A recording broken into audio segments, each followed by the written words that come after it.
All right, guys, welcome back to the next episode of the Grand Prairie PD podcast. I am here by myself with Officer Bo. Hello.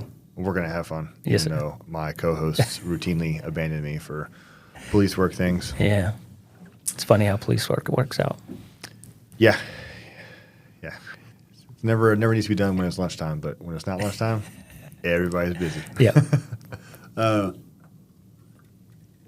We were just chatting a little bit. You're going by Bo these days. Yes, sir. You mentioned you kind of picked up the nickname in high school. But try to stay a little bit more focused this time. Try to be a little less ADD than I tend to be, where I just jump all over the place. Yeah. So I'm gonna try to start kind of towards the beginning, as far as your early life. Kind of what shaped you into who you are today, and what led you into the profession. Yeah. I was actually born here in Grand Prairie. Well, born in Dallas, but I was living here in Grand Prairie. And when I was about 4, my dad moved us out to Lancaster. And we grew up in Lancaster until about 7th grade, and then I started going out to Red Oak schools. But ever since then, nobody could really pronounce my name because my last name's pretty long. So I just started going by Bo. It's good. Yeah. It's not as cool as the story of a guy in a particular other department that I used to be associated with that was known for using a bow and arrow on shift. Oh, nice. Yeah. But anyway, your story is much more acceptable to our profession. So, well, I was going on with that story, and I was going to say my last name, but I can't say my last name. Right. It's not a good idea, generally. Yeah. Anyway, then I went to college, went to UTA for a year, and then transferred out to Baylor University. And I guess at the time, from high school to UTA, I wanted to be an architect, engineer. I also wanted to join the military. My dad talked me out of it. He's like, no. He's like, you need to go to school. Yeah. He's like, you can always use that as a fallback plan if you want to. And I said, cool. And went to UTA for a year, transferred out to Baylor, did the accounting thing. I was wanting to be get my master's of accountancy out there. Okay. Due to school funding, I didn't grow up with a lot of money at all. Like, I grew up in a trailer in Lancaster. My dad laid flooring his whole life, and he raised me and my brother solo. So we just did all the FAFSA funding, got as much as I possibly could, racked up the student loans, just trying to get through school. And I was like, hey, what better yet to go to the most expensive school in Texas, to go to Baylor University. Yeah, because loans are just like a future you problem. Yeah. And so ran into a little bit of a hiccup at Baylor because they told me my junior year of school that I had 1 semester of funding left. And I didn't realize there was a maximum. And so I was like, I had 2 semesters to get my bachelor's of accountancy. I had 3 semesters to get my master's of accountancy. And then they go, oh, you only have 1 more semester left. So what are you going to choose? So I looked at the list, and I was like, I'll go for entrepreneurship. Okay. And I could finish that up with like 18 credit hours in 1 semester. So I was like, let's do it. So I took 18 credit hours working full time at a credit union. Almost just ran myself into the dirt. So it's like, wake up at 6, go to school, go to work from 1 to 8, come home, do a little bit of homework, pass out, wake up the next day, do it again. That's for what, 3-4 months straight? Yeah, probably like from August all the way to December. Yeah. And I almost didn't graduate. I remember it being 1 test that I had to make, I think like a 72 on, and I was like this close to not graduating. Like, I didn't send out graduation invitations because of it. Really? Because I just didn't know. Yeah. So I was waiting until like the last 2 weeks before, and it was one of those like, okay, I got like a 90 on it, and so I ended up.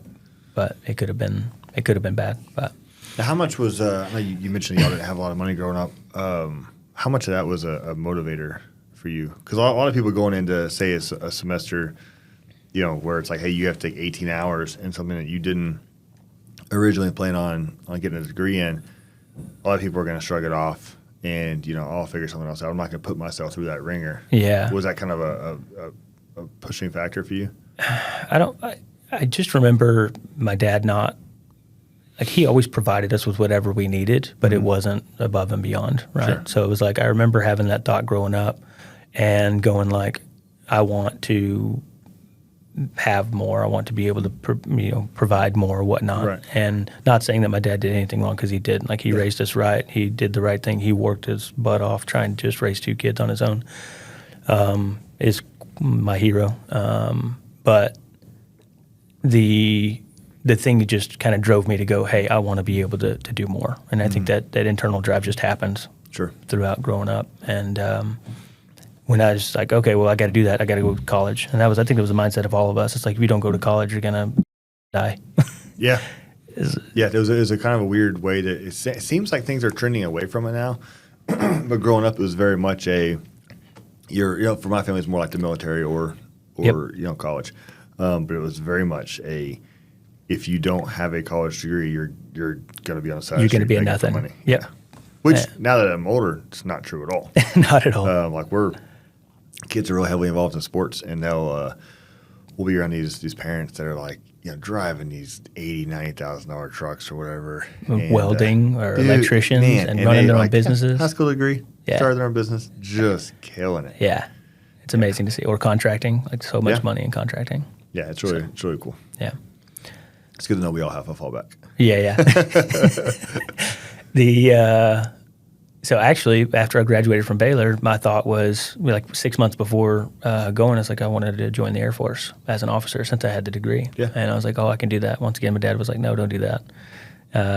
He's like, do the accounting thing. Was your dad military? He wasn't. Oh, okay. But he just hates America. I don't know if it's that. It's just. I'm just kidding. I don't know if it's so much that. It was just a work hard, get a cush job, sit in an office, in an air-conditioned office, make some money, and provide for your family. He probably worked with his hands, laying floor. That's it. His whole life. So, I mean, if he looks at his kid, and I think we all, as parents, want our kids to have a little better than we did. Whether that's by them giving their kids more or them just having an easier road. Mm-hmm. So I'm sure that had to have factored into it. For sure. And so he's like, do the accounting thing. Like, you've got your entrepreneurship degree, go. And so that's what I did. So I did the auditing. So I did. So I worked at credit union pretty much 3.5 years through college, and that kind of gave me a foot in the door to go work for Credit Union Resources. Okay. Which is it's a company that audits credit unions throughout the nation. I think they have like a sector of the nation, but they follow behind the NCUA. The NCUA is the National Credit Union Association. Okay. NCUA sends out auditors to make sure all the credit unions are doing their job, just like the FDIC does for banks. Gotcha. So it's literally the equivalent. Credit Union Resources was just like a business that did it for profit, and they go, hey, we'll audit your books before the NCUA comes in so you know where you need to clean stuff up. Gotcha. Yeah. Oh, sorry. No, you're right. And so I did that for a while, and so I was traveling, and Monday through Friday, traveling to different credit unions, which... So you physically went into... Mm-hmm. Dang. Yeah. So everybody just hates you when you walked in? No, because we were the good team. Okay. We were the team to help them clean up before the bad team comes in. Gotcha. Yeah. So that was fun for a while, but I wasn't single, so I had a longtime girlfriend and fiance at home, and then so that probably kind of drove a wedge in between the relationship, just traveling Monday through Friday. Oh, gotcha. So when you say traveling, you mean like I was gone Monday through Friday, and then I'd come home on the weekends. Okay. Yeah, so I'd get on a plane on Monday, and then I'd come home Thursday or Friday evening. Oh, yeah. No, that sucks. Yeah. You have any kiddos at the time? No kiddos. Oh. Just us. But still, though, man. Yeah. Then I was like, well, I want to get a different job. So then I went to Lear Corporation. So where? Lear, the one here? Mm-hmm. Oh, okay. So whenever they were in Arlington, I actually worked for them as an accountant. So they had a payroll accountant spot and a accounts receivable spot. So basically just paid all the bills for the plant, and did that for a while, making pretty good money. And then I don't want to get off into the weeds of the divorce and everything, but basically got home for about a year, was doing that job with Lear Corporation, and then got a divorce with my then wife, which kind of led me to think like, okay, I can do anything now. I don't have to support another person, and I can kind of look at my options for what to do. And my best friend was a police officer in Rowlett. Mm-hmm. And so I'd already been on a couple of ride-alongs with him, but went on one after and just fell in love with the job. Yeah. And like I kind of always had an interest in doing it, but fell in love with the job, and I was like, hey, I could actually do this. And at the time, he was like, hey, you've got a bachelor's degree. You need to go to the best department in the DFW area. You need to go to Grand Prairie. Yeah. And I was like, cool, I'll apply. So I came on a couple of ride-alongs. I can't remember his first name, but it was a sergeant that used to work here. I think he moved out to Florida now and is enjoying the retirement life. Hell yeah. But went on a ride-along with him, fell in love with Grand Prairie. I was like, you know what, I'm going to test here, and tested and got the job. Very cool. So anything stand out to you, like, about your ride-along? Because obviously you said you'd done ride-along at least Rowlett, I'm assuming. Mm-hmm. So what was it about here that which is like, no, this is a spot? And well, I did a ride out with Rowlett and DeSoto. Okay. And then I realized here you could actually be a cop. Like you could actually get into stuff. You're not really restricted, it seemed like. And maybe not so much Rowlett, but DeSoto, in order to make an arrest, you had to make sure a sergeant checked off on it before you made that arrest. Oh, God. And then, working here, I also noticed that Arlington does that as well. Really? So, yeah. I did not know that. Mm-hmm. Well, there was one specific call, and I think it was just because it was mental health. They didn't want to do a criminal trespass on the guy, even though he was like tearing up an old warehouse and it was on government property. And they were like, well, we're just going to leave him there. He's not hurting anybody. Nice. So they needed a sergeant approval to make that arrest, which, we have that discretion here to, hey, if they need to go, they need to go. Right, yeah. So I think that really impressed me about Grand Prairie. Plus, I knew it was going to be a growing city. So I was like, because there was so much potential for it to grow. Yeah. Because that was, almost 9 years ago now, that I was like, hey, this is going to be a good place to work. Golly. It was almost 9 years ago. Yeah, because we were in the same class. Right. You were just in the lateral. Yeah. Yeah, the growth aspect of the community sounded really good when we first showed up. But now that there's so many people coming in, it's like, God, can y'all like slow down or stop or take a break from Grand Prairie, go somewhere else for a little while? And yeah, because I live in the general area too, and it's absolutely insane. The construction and the Everything's just everywhere you up. look. Like we were driving down Lake Ridge. I hadn't been down Lake Ridge I don't know how long, and like the whole west side of the road from like GSW North, like all those woods. Oh, yeah. Gone.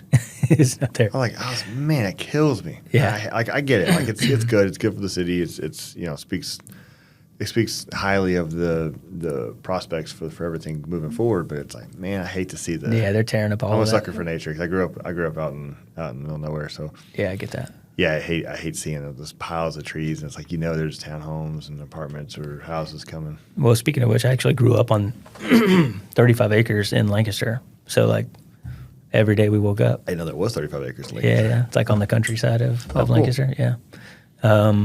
My grandparents had 36 acres, something like that. And they ended up losing most of it to property taxes because they didn't pay it for like the last 10 years. But, yeah, grew up on that. And I could just like roam with my It's brother best, and we could go hunting, go whatever we wanted to do out there.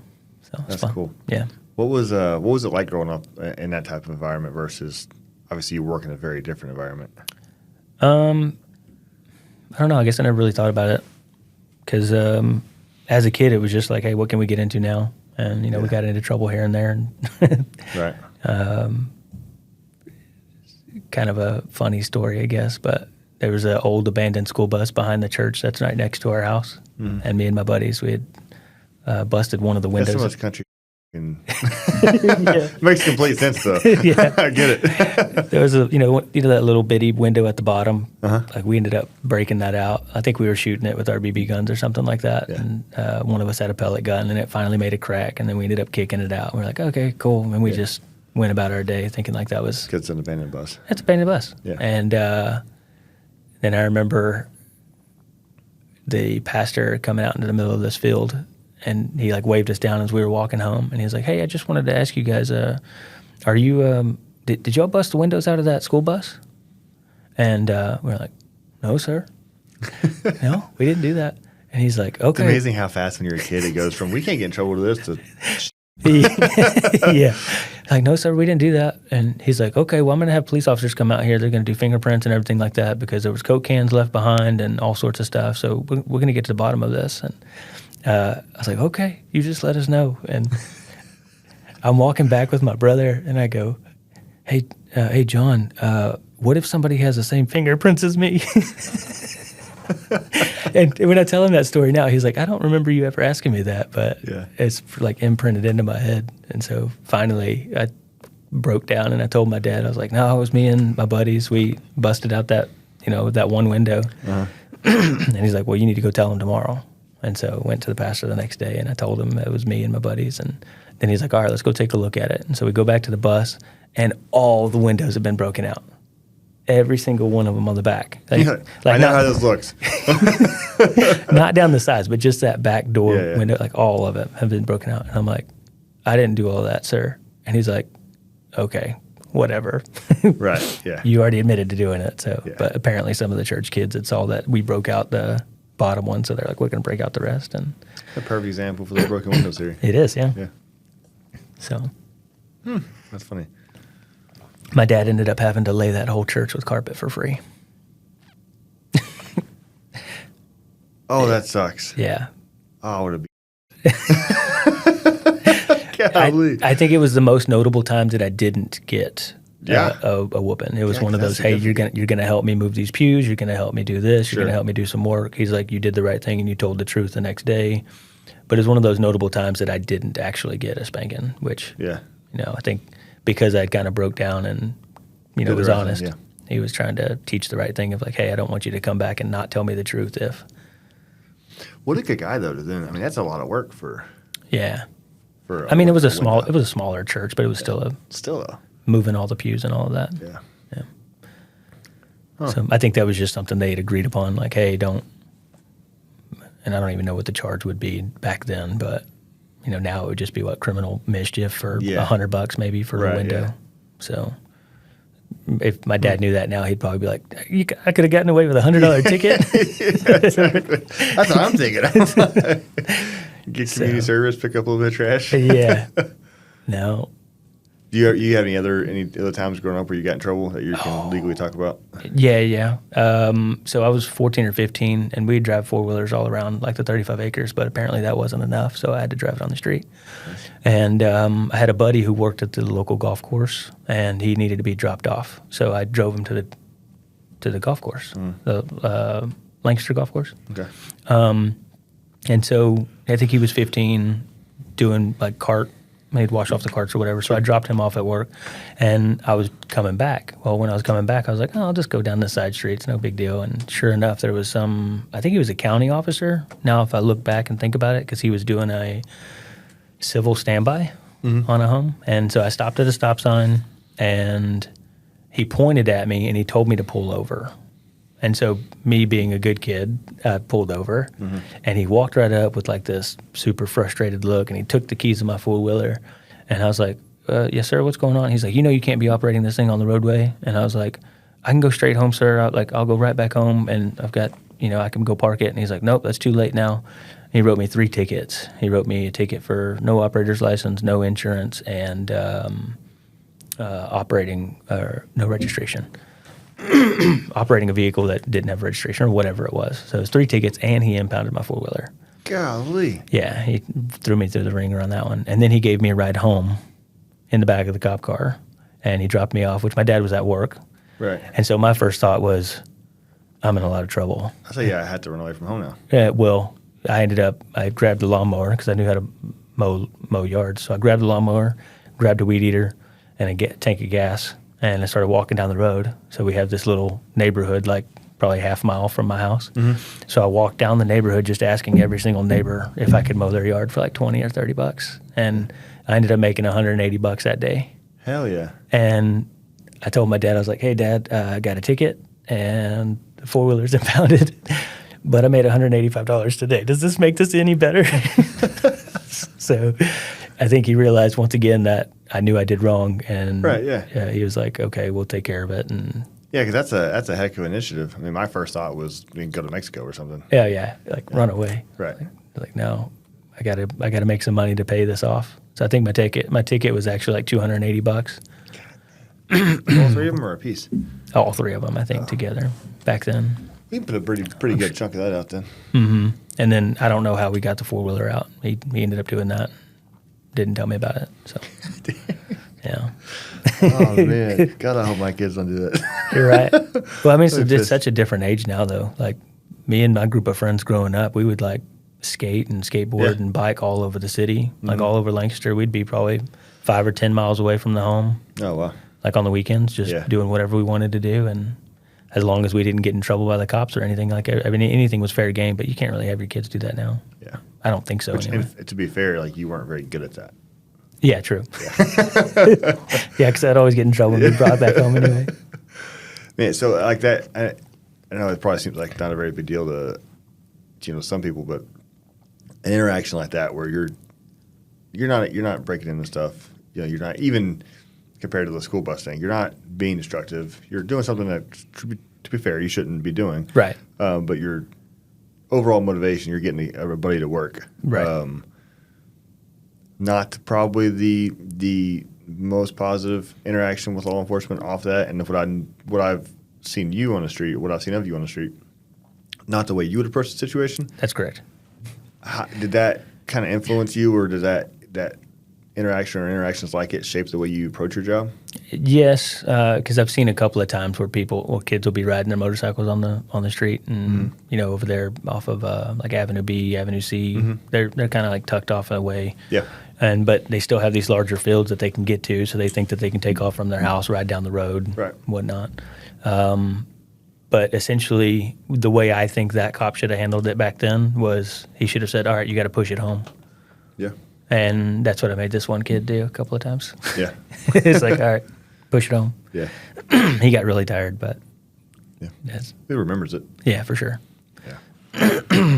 But, I always play that back over in my head, and I'm like, man, I know all the back streets. I know all the, like, how to get to my house, and he would never be able to follow me. I could have just taken off, and I would have been fine. Oh, for sure. But just in that moment, it's like, nope, I got to stop. Yeah.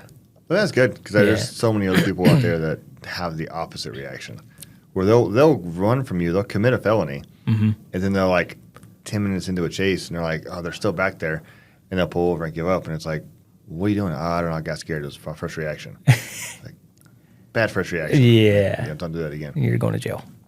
Speaking of the 4-wheeler thing, I pulled over a kid once. Dude, same thing. Like, I am not getting worked up about some kid on a 4-wheeler, especially like where I worked in 16. Like, you got so many little areas that are kind of isolated. You're not hurting anybody, but you have people who drive around, call and complain. At the very least, you're gonna stop them. Be like, hey, don't. You're not supposed to do this or whatever. Go somewhere more isolated. It's like I'm probably one of the best ones to get pulled over by in that situation. Yeah. And last time I did it, this kid was riding and let him up, and again thinking I'm just gonna hop out, and it just takes off. Oh, jeez. Dude, I was like, you just turned into a, hey, nice verbal warning into, okay, here we go. Now we got to do a whole thing. And I already know I'm going to have to get dirty because what's the first thing you're doing with a 4-wheeler? Go off road. Getting off the road. Yeah. Yeah. So, it turned into a whole thing. I don't actually remember if we caught that guy. I don't think we did. There's been a couple, probably within the last year, they will sit here and they'll go up and down Arkansas, and they're like baiting us. Yeah, I think they're baiting us to chase them.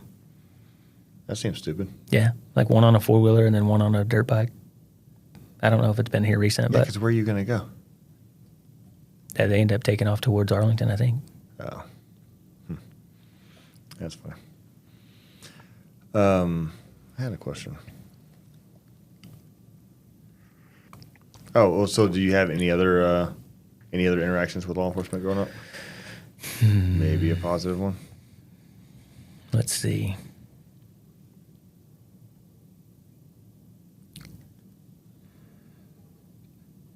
None positive. Okay, so negative. I didn't understand it at the time, but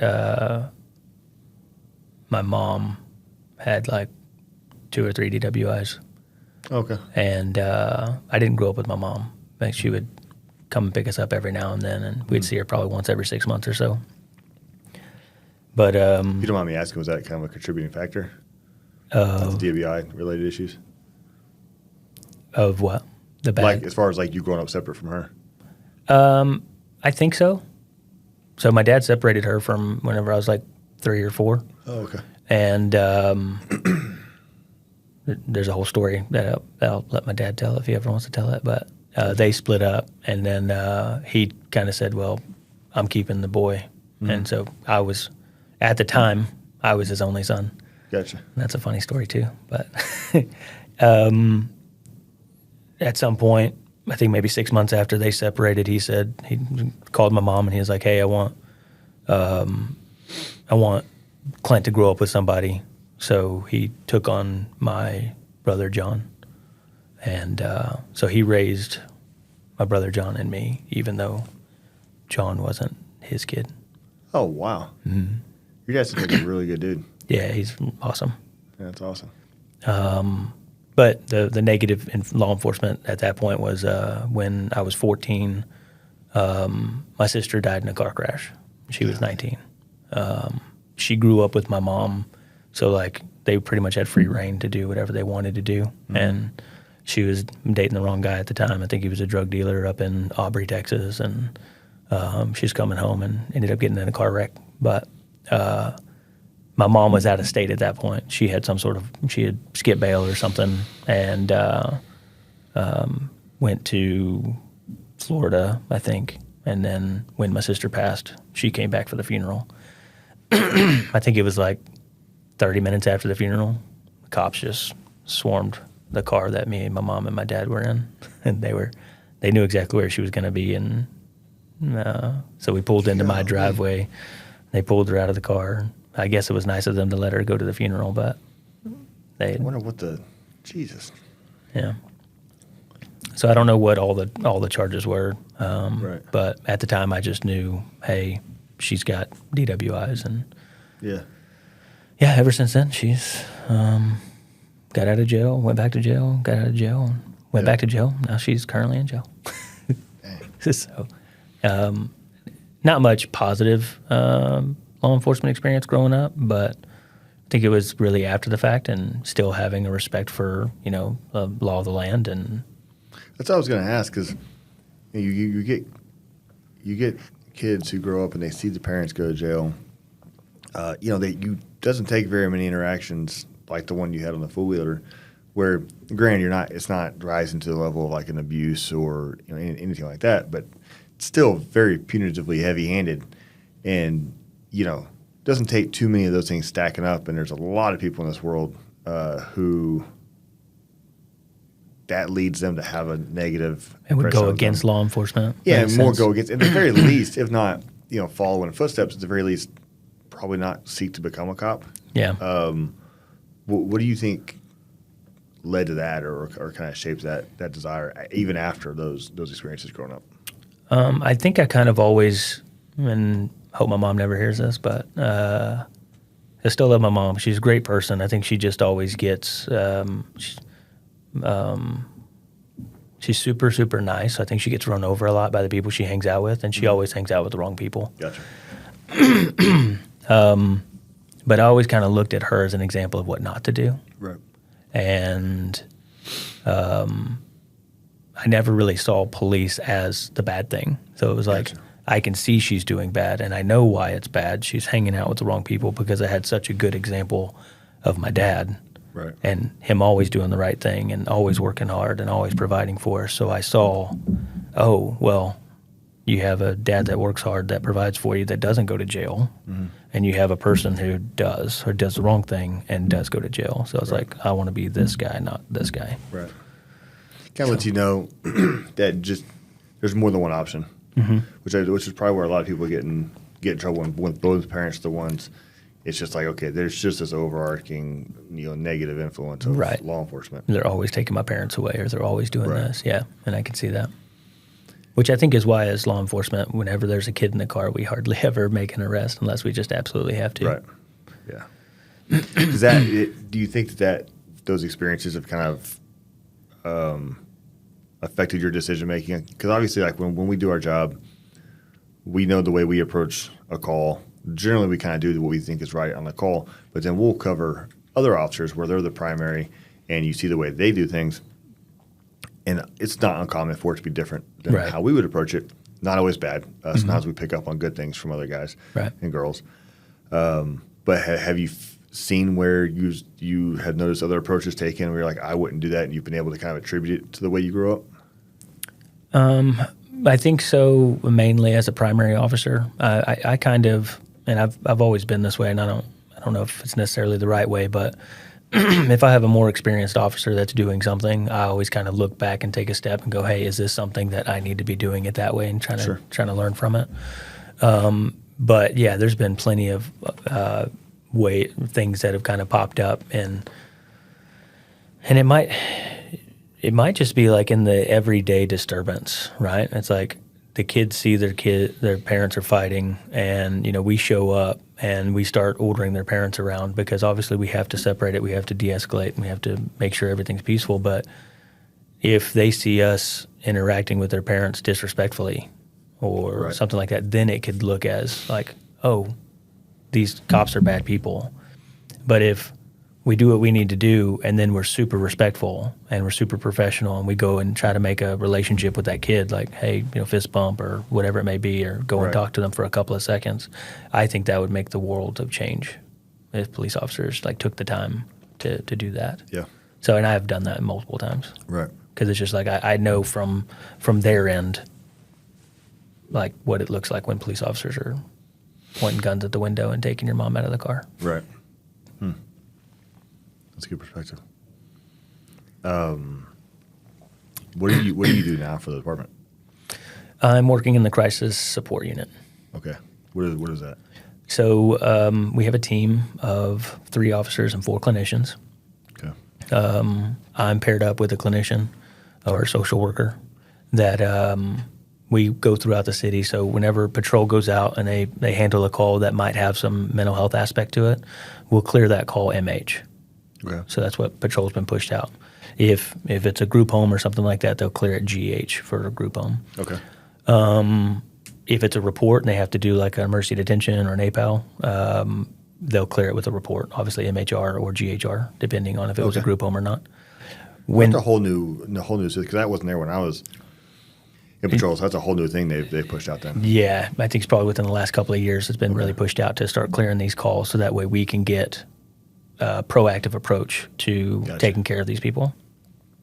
So when any of those calls are closed with that disposition, or any mention of mental health in the call notes, because I think we run a couple of different reports. Excuse me. We'll get a list of follow-ups, is what we call them. So we have the actual call notes saying, hey, this person did this and they need to be checked up on. And most of the time it's like, this neighbor's called in 3 or 4 times to 911, and they keep saying that somebody's breaking in their window, or somebody's tapping on their window, or they're hearing things. And so we go out there and we're like, hey, are you currently diagnosed with anything? Do you need any help? Do you need any resources? And try to be that proactive approach to getting them the help they need before they continue to call in 10 to 15 times. And then because that's one of those calls in particular when you like an average civilian probably thinks, hey, a cop gets a call about someone knocking on a window, or peeking in the window, hiding in the bushes, or like, oh, heck yeah, let's go get this guy. Mm-hmm. And you do have that, it's going to sound sadistic, but you kind of have that hope, like, oh, I hope this is a bad guy. Yeah. But you also recognize it's probably not. It's probably someone with, mental health issues. Right. It's extremely common. Yeah, extremely common. And then that actually has a huge impact on our call load too, right? Because like those same people keep calling in 10 to 15 times in a week sometimes, and like we know there's an issue there. And so we have a large list of people in the city that we need to go back and see multiple times, and just to see. I mean, sometimes there's not much we can do, right? If that's what I was going to ask. Like, what do you if you give me a follow-up at a call where you're like, hey, this person has mental health issues, I would knock on the door and be like, yep, they do. But I'm like, well, what else do you do besides? Well, at that time, we determine whether or not they're currently a danger to themselves or others. Okay. And so we'll kind of run them through the questions. Hey, have you had thoughts of suicide? Have you had thoughts of homicide? Are you taking care of yourself? Are you drinking water? Are you sleeping? Are you eating? Are you able to take care of the basic needs of your own life by yourself? If we determine that, okay, they are having suicidal thoughts, we're going to take them. If they can't take care of themselves and their living conditions we've seen some pretty bad living conditions, and I'm sure you have too. It's like they can't take care of themselves, so we have to figure out a way to step in and go, we need adult protective services coming out here or whatever it might be. But for the most part, it's creating that multiple response and trying to build some rapport with that person. Gotcha. So it's like I go up to the door, I knock on them, like, hey, so and so, like, we've been out here a couple of times. We're just checking in on you, make sure you're okay. Here's our pamphlet. If you need any resources, please call us, right? And that starts that rapport building sequence. Right. And if they see my face multiple times and they see me in a police uniform and they see like, oh, maybe the police aren't so bad. So whenever that one time that they are super manic or they're going off the rails and they're calling PD saying that they're going to shoot all of their neighbors or something like that, Right. that one time they're going to be more responsive to police officers just because we've made contact with them multiple times. And that's kind of what we're hoping for. It's like the best thing would be, hey, we can determine that they're a danger to themselves and we can get them to the hospital if they need to go. The next best thing is if this ever pops off, they can talk with police and they can know they can trust police just because we made contact with them multiple times. Right. And Now, I'm sorry. Okay. I was going to say, are you, like, obviously that's kind of the goal in the follow-up angle, but talk about, like, whenever they call in, like, one day it's someone's at my window, next day or next week it's, hey, I'm going to kill everybody in my neighborhood. Are you all going out there in real time to those calls? Yes and no. Okay. Is the answer to that question. I think if it's pretty clear cut that, hey, this is an emergency detention and this person's wanting to do things, patrol handles those because it's not. Oh, okay. Because like, if you can determine that somebody is a danger to themselves because they're holding a knife to their own throat or they're holding a knife or they're chasing somebody with a knife in their own kitchen, you can determine, hey, this person's not right. They need to go to the hospital, and you go ahead and do what you need to do safely as a police officer to take them to the hospital. Gotcha. Pretty clear cut. You type up the report, you clear it MHR. We then follow up with them after the fact. Gotcha. However, if we're out and about and we've already done 15, 20 follow-ups and we're tired and then this in-progress call comes out, yeah, we're gonna jump it. Yeah. Get that. So, Now or there's those hard ones too where it's like, I'm not quite sure. Like this might be an ED, but I don't really have enough to say that this person's a danger to themselves. And we had one last week that was maybe on the fence, but it's a lady that had dementia. She said she was going to fly out to Israel because God told her that she needed to go to Israel. Okay. And it's like, not really a danger to yourself. You're still taking care of yourself. We called Son. Son said, oh, yeah, she has dementia. She said she's going to go to Israel for the last 2 or 3 years. But, sometimes people might take that as, oh, she's going to go board a plane and she's going to be a danger to herself because she's wanting to go to one of the most dangerous places in the world right now. Right. It's like, well, it takes a lot of steps to get to Israel. Right. Well, yeah, and two, you kind of have that follow-up interview with the kid is important too, because then that allows you to establish kind of the immediacy of it. He's like, oh my God, no, she's never said she wants to go to Israel, but last time she said she's going to go to Brahms, and she did immediately and got lost or whatever. Right. Well, and that was the thing level. too. She was upset that her keys were taken away because you can imagine how big of a freedom that is to be taken away from somebody. Yeah. And so she's upset. She wants her keys back. It's like, well, Mom, we can't give you your keys because you're gonna get to the airport and you're not gonna know how to get home. Right. And you're going to go to the grocery store and not know how to get home. So that could be not to mention, you have someone who is wanting to go halfway across the planet, or on an illusion, or as a result of a mental decline. What are the odds that person's operating that vehicle in a safe way? Right. Because you you drive around today and you look at the people around you that are driving cars, and it's like none of y'all know what you're doing. And then you throw dementia in there with that or whatever else. And well, I actually have an interesting story over a traffic stop. So I was working step one day, and a guy blew through the stop sign, write him a ticket, and then I was talking to him. It's like maybe he's just jittery, whatever, because he's scared of police or whatnot. No big deal. I think it was 2 weeks later, exact same car, about the exact same time, pulls through the same stop sign. I pull him over, and I'm like, I literally just pulled you over 2 weeks ago. What's going on? And then I look on the license plate history, and there was another traffic stop in between our two, and one citation. So I was like, I wonder if he's just driving recklessly and figuring out. Right. So I'm like, but it's the exact same spot. So I wonder. So I started talking to him, and I'm like, hey, what's going on? Why do you keep running the stop sign? And he's like, I just get kind of confused. I'm on the wrong channel. I'm like the wrong radio channel? Like, what are you are you talking? No. I'm just channeling differently, and so sometimes like I have to get on the right channel in order to operate this thing. And I was like, are these channels telling you something? And he's like, yeah, telling me to run these stop signs and start hitting people. And I'm like, hey, we need to go to the hospital, bud. Yeah, thank you for only doing the first part of that. Yeah. So apparently he's like switching back and forth to these channels where and I'm not a doctor, so I can't say 100%, but I believe it's schizophrenia, where he's hearing these voices saying, hey, you need to hit and kill as many people as you want to behind this car. And then he starts going out and driving recklessly, and you're like, okay, no, you need to go to the hospital. So I actually remember I got an email or a call from the doctor, and he's like, this guy will swing every 4 years. And so like he'll be super, super manic, and then he'll come back to normal, and then in 4 years he'll be right back to manic. And that sucks. Yeah.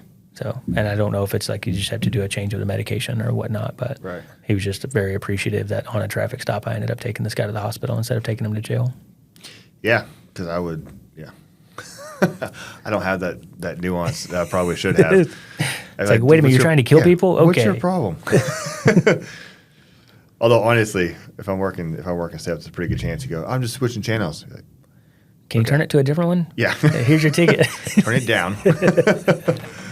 That's funny. You mentioned one of the important aspects of your role is contacting these people and developing a rapport as a police officer. But you also mentioned that you have clinicians with you, and you haven't really explained what it is that they do. So they're just the brains of the outfit is what I call them. Okay. So it's like they know the ins and outs of all the resources that we have. Like, I can say some of the terminology, and I can say hello, and I can make sure the scene is safe. But in reality, they're the ones that know all the signs to look for in order to make sure, like, hey, no, this person's hearing voices, or they're responding to internal stimuli, and that like you legitimately might be having a conversation with someone and just not pick up on. Exactly. Okay. And so then they can tell, like, oh, okay, we need to write this note, we need to do this, and follow up with this later, and see if their doctor knows that this is currently happening, that sort of thing. Okay. Now, from a law enforcement perspective, obviously, there's not a whole. Ordinarily, the Constitution protects us from warrantless seizures, searches, that sort of thing. An arrest is a form of seizure. There's exceptions to that. Felonies, felonies being committed in progress, certain misdemeanors that occur in your presence, that sort of thing. One of those exceptions is you detaining someone for their own safety or the safety of others due to an imminent risk of serious bodily injury or death. Yep. If they're civilian, obviously, they're not able to detain for the same reason, or are they? They are not. Okay. That's why they have to have us there. Gotcha. Okay. So how does that work as far as you're sitting here having a conversation? Say you're talking to me, and Carlos is like, hey, he's hearing voices in his head, and I'm like, no, I'm not. And you're sitting there thinking, you don't have the experience or whatever to determine that independently. What allowance is there to base your decision to detain someone on their expertise? Yeah, generally, sometimes if we get to that point where it's like, hey, we actually see something, obviously we're calling for a back, so that way we can actually affect the arrest because we don't do it solo. Sure. But we'll have a chit chat with a clinician, like, hey, what are you thinking? Like, oh, this person's a danger to themselves because of this, and I'm like, okay, that's solid. And you're able to kind of use their rationale for your own detention as a peace officer. Yep. Okay. Cool. Yeah, I can see that being kind of a force multiplier, if you will, on the legal side of things. Yep. Yeah, because if I'm talking to someone, I ask, are you hearing voices? They're like, no. Okay. Well, just hearing voices is not necessarily the problem, right? It's like what the voices are telling you to do, and if you're acting on it. It's like, oh, even if somebody said like, oh, the voices are, well, I'm hearing voices that my neighbors are pointing guns at me. Like, there's a lady that it's pretty frequent, or she used to be a frequent caller.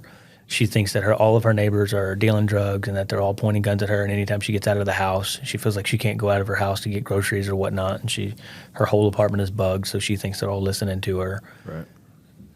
Just that alone is not, an emergency detention. But if she starts acting on it, or she's like, oh, no, I'm going to buy a gun now because I got to, kill my neighbors because they said they're going to kill me first. Obviously, yeah. Then you got something there. But. It's funny how that's evolved because, like, I'm big into I like a lot of old literature and stuff, and one of the guys I grew up reading was Hemingway. And if you look at, I don't know if you know much about him, but like the end of his life, he Did he do Old Man in the Sea? Mm-hmm. Okay. Yeah. He was forcibly put into a residential mental health, I guess. Oh, I didn't know that. Place. Like a state hospital? Yeah, and I did electroshock therapy the whole 9 yards because he thought people were bugging, tapping his bank accounts, tapping his phones, and of course it turned out eventually to be discovered to be true. But at the time, they were just like they were afraid he was a Cuban sympathizer with the communist. Yeah. But anyway, at the time they were just like, hey, you think these bad things are happening? We're going to detain you, literally shock your brain. And it's like the way that things have evolved to now, where it's like there's a lot more nuance to y'all's approach. And I'll be honest, I think the system is still broken. Oh, sure. I mean, there's got to be a lot more research into what makes our takers tick and how to kind of snap out of that, like what we're eating, what we're doing physically, Right. how to kind of reprogram that to doing the right thing and not just force feed people meds and hopefully it works. Right. Because it seems to be the end all be all. It's like, oh, well, here, we'll try this. Oh, we'll try this. We'll try this. And then it's like, well, that failed. And then there's 300 different pharmaceuticals that you could use to try to solve the problem, and none of them are working. But. Well, and I know as someone who's not in any facet involved in the medical field, it's a super intimidating thing to see too, not just on the mental health side, but just the health in general. You have groups of people and doctors saying, hey, like you said, it has so much to do with what we eat and what we consume and our personal habits. And you have the other side saying, well, you take this medication, take that medication. It's like, I'd never know which ones, correct. And it probably varies by person. But I think we would all want just like this one easy thing to just go, hey, all my problems are solved. Oh, for sure. Yeah, absolutely. Yeah. But like what y'all deal with, I'm sure, I would imagine a significant portion of it is probably induced by what people ingest, be it narcotics or bad reaction to even the things that are legal, or just the quality of food they can get their hands on. Because a lot of the times it's lower income, right? And it can be like, oh yeah, I'm eating Nutter Butters and Dr. Pepper all day. Yeah, I can't make it for you. It can't be, and it's not helping the problem. You can't get a good, Sorry, I keep tapping on the table. You can't get a good nutrition source of, broccoli and steak and chicken and pork, and if you can't bring yourself to do like a 3-step process of cooking your food, you're probably not going to get a good meal anyway. Right. Yeah. Or have the financial stability to go out and buy whatever you want. Yeah.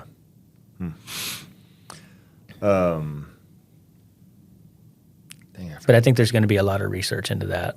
I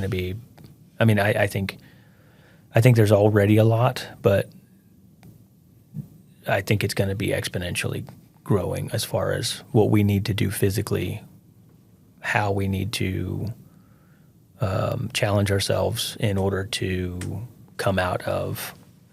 Because there's a lot to do with mental health. That's what's it called? Whenever you just sit around and do nothing, sedative? No, it's sedentary. Sedentary, and so it's like if you're pretty much sedentary and you're not doing anything, like your chances of having mental health illness goes through the roof.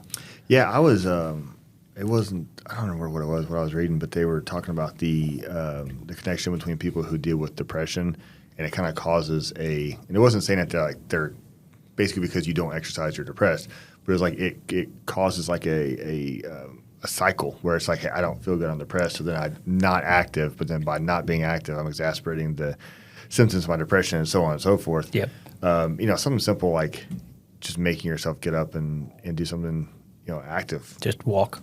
Yeah, and if that's something that, because if I say it to somebody, they're like, oh, I'm not feeling myself, I'm feeling under the weather, and it's like, oh, we'll go for a run. It's like, okay, thanks, that's not helpful. Like I said, I don't feel good. That's Yeah. But if there's actual research to back it, that's obviously going to come from a place of more authority. Yep. And there used to be this really cool app. I don't even know if it exists anymore, but it's like Couch to 5K.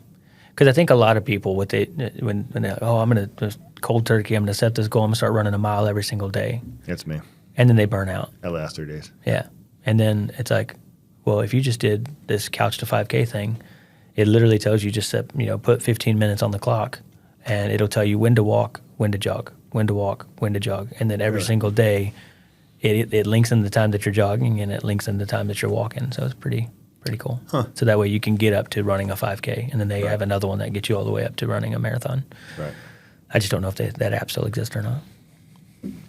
Well, it's cool too that the just the fact that your unit exists to me shows that at least for our department, I know there's other departments that are doing the same, but that there's a proactive thought process towards the issue as opposed to, I mean, for years and years and years, it was just, hey, this guy might be crazy, send the cops. Yeah. Or, he would call and be like, hey, I'm going to, I have a gun. I'm thinking about hurting people. It's like, okay, let's go send other guys with guns and just see, how it works out. It's like that surprisingly wasn't the best approach. Yeah. So it's good that they're actually forward thinking and trying to preempt some of these things and, doing like these follow-ups that you are talking about. Right. And I think overall, like us doing our follow-ups is going to decrease the amount of calls patrol has to answer to. Yeah. It's kind of like the same evidence-based policing stuff that we've been doing the last, 5 or 6 years now, where it's, we attack the high call volume areas and it decreases the amount of total calls. Right. So I think this approach to doing the follow-up, making sure they know that, hey, we're following up with you, make sure you're having your resources, tends to get them to call us in our office rather than calling patrol. Oh, gotcha, because you're offering that secondary point of contact. Yep. Okay. And then that would reduce, hopefully the numbers will show, and I think they have shown. I haven't seen it myself, but I think they have shown that they reduce patrol calls. That's awesome. Yeah. Sure, make the patrol guys appreciative. Yeah, and I think patrol now gets a little upset if we don't jump their call, if it's a clear ED. Oh, like sure. if it's something that they can handle because they just want us to come and take the report and transport. But it's like that's not what we're there for. Right. Like we're there for the ones that are on the fence. And it's like you don't know if you have it or you do know if you have it. And we're not really call takers and transporters. We're more of a, I guess, specialized field where it's do you have it or do you not? And then we're going to do follow-ups to make sure that your future calls don't happen. But there's no really appreciation for that because you don't see it in the everyday. It's very hard to quantify prevention. Right. Yeah. It's kind of like the when people are like, well, where are the cops when you need them? It's like, we've been here the whole time, and you'd have twice the problems if we weren't here, but you don't see the problems that never existed to begin with. Exactly. I think we see that in our unit too, where people be like, we have such and such, we're going to, why don't you just get a search warrant or something? And it's like, I can if I need to, but also we don't need to. You can do X, Y, and Z. I think a lot of it comes from the fact that people, if you don't, that's why I love people coming doing write-outs, or not write-outs, but like shadowing us for a little bit. Because I think it lets them realize just how much other stuff that we're currently doing, and whereas there can be a perception of like, well, if I don't see you, you're just up there, or you're in your office, and there's this thing that relates to your job, and you're not taking care of it, then you're just being lazy. You're not when it's it's not the case. Right. It's I've had a couple of guys shadow us recently that were like, holy crap, y'all are doing a lot. Like, yeah. That makes sense. Yeah, they don't just pay us for nothing. Yeah. So. Well, good news. I didn't feel like you were boring. Oh, nice. We're well out of time. There was a funny story I was going to tell, but I forgot what it was because it was at the beginning. I was like, oh, I do have a funny story. Yeah, let's ask about that. It was about cussing and like being like super cool or whatever. This is your chance. Just let them rip. Well, the story goes because I was once again working step, and I hear on the radio that somebody got in a wreck on I-20 going eastbound, and I'm there at the Jack in the Box off of Beltline and 30 or 20 Service Road, and I hear it come out. It's like, oh, it's a FLID. It's going to be a gray whatever. Which is somebody who hits somebody else and takes off, right? That's correct, yeah. And so then I see it coming down the corner. It's on 2 flat tires. Oh, perfect. And I'm like, okay, I'm right here. Easy chase. And he pulls into the Jack in the Box. Well, then I slowly pull in behind him, and then he pulls back out. And so we're in pursuit.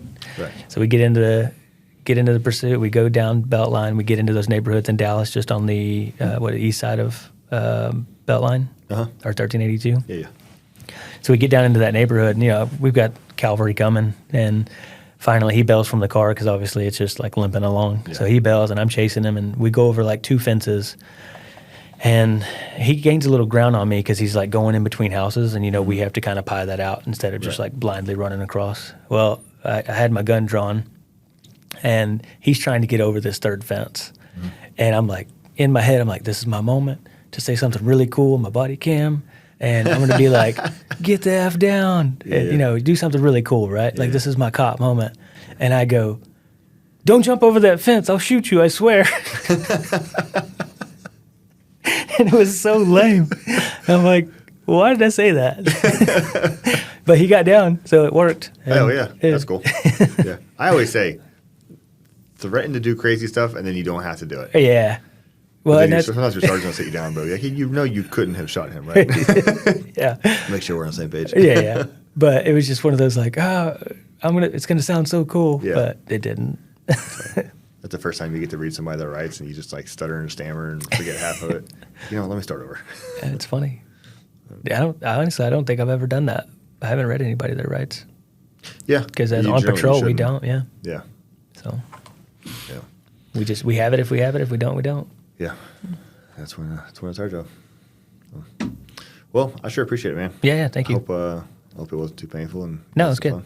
I think it's a good conversation. All right, guys. Well, until next time.